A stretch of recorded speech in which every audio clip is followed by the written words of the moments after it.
जय श्री बिहारी जी की। श्री राधे। हम एक बार नहीं अनेक बार श्री वृंदावन धाम में आए हैं और कहीं ना कहीं जब वृंदावन में हम प्रवेश करते हैं तो हृदय में यही भाव रहता है कि हमें साक्षात भगवान का दर्शन प्राप्त हो जाए, हमें उनकी कृपा प्राप्त हो जाए या उनकी प्रसादी कोई वस्तु प्राप्त हो जाए, ये भाव रहता है। तो श्री ठाकुर जी अपने भक्त पर कृपा करते हैं। इसका प्रत्यक्ष उदाहरण है बनारस के संत मधुसूदन सरस्वती पाद। मधुसूदन सरस्वती पाद जी जब वृंदावन में आए हैं तो वृंदावन में आए और वो तो ब्रह्म के उपासक थे, ब्रह्म की उपासना में लीन रहते थे, समाधि लगाते थे, ध्यान लगाते थे। तो यमुना के तट पर बैठे हैं और ध्यान में मग्न हैं। वहीं ब्रज की एक गोपी जल भरकर यमुना का जाने लगी और वहां मधुसूदन सरस्वती पाद को समाधि पर बैठे हुए देखा। और जब देखा समाधि पर बैठे हुए तो भावों से कह डाला। क्या कहा? भाव से ब्रज की गोपी बोली है, जोनो तो ही नंद को कुमार नाही दीख रहो, त्योनो तू बैठ के वह ब्रह्म को विचार ले। अरे महात्मा, जब तक तूने हमारे कन्हैया को देखो नहीं है तब तक ही तेरी समाधि लगी है। जा पल तेने हमारे कन्हैया को देख लियो, वही पल तेरी समाधि भी टूट जाएगी, क्योंकि हमारे कन्हैया के आगे कोई की समाधि ना चले। तो इतना सुंदर हमारा कन्हैया है। यूं बोल के वो चली गई। मधुसूदन सरस्वती पाद ने कहा, होगा कोई कन्हैया, होगा कोई कृष्ण, मुझे उससे क्या मतलब, मैं तो उस ब्रह्म सत्ता में तल्लीन रहता हूं, मैं तो उस ब्रह्म का उपासक हूं। समाधि में बैठे रहे। नियम था कि किसी घर से प्रसादी मांगनी है, भिक्षा मांगनी है, लेकिन एक ही घर से मांगनी है और एक बार ही मांगनी है। तो प्रातः जब किसी गोप ग्वालिन के घर गए और भिक्षा मांगने लगे कि भिक्षाम देहि, जब भिक्षा मांगी है तो उस समय ग्वालिन ने जब दरवाजा खोला तो ग्वालिन अपनी गोद में अपने लाला को दूध पिला रही थी, कटोरा से दूध पिला रही थी। बोले, माता हमें भिक्षा दो। ग्वालिन ने कहा कि बाबा तू इतनी सवेरे सवेरे चलो आयो, इतनी सवेरे सवेरे कहां कोई के यहाँ कछु बने, लेकिन सुन द्वार पे तू आयो है तो एक खाली हाथ जाने नहीं दूंगी, ये ले मेरे लाला को जो दूध बचो है आए तू पी ले। अब मधुसूदन सरस्वती पाद कह रहे हैं, मैं ब्रह्म का उपासक सन्यासी और तुम मुझे ये झूठा बच्चे का दे रही हो, मैं नहीं लूंगा ऐसे।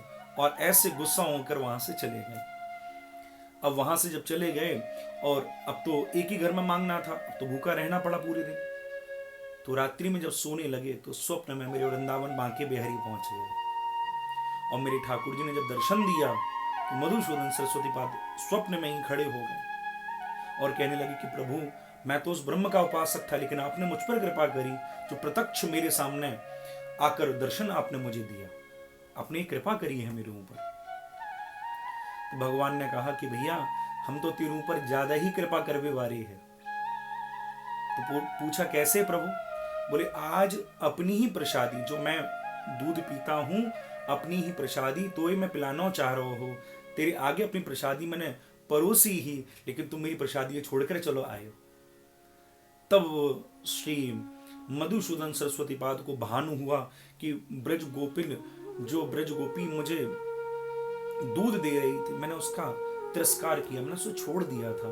रात्रि में ही दौड़ते दौड़ते पहुंचे और ग्वालिन के दरवाजे को जोर जोर से पीटने लगे। और जैसे ही ग्वालिन के दरवाजे को पीटने लगे हैं और किसी और ने जब दरवाजा खोला, पूछा कि यहाँ एक ग्वालिन थी जिसकी गोद में बालक था, तो वहां लोगों ने कहा ना तो यहाँ कोई गोद में बालक था और ना यहाँ कोई ग्वालिन रहती है।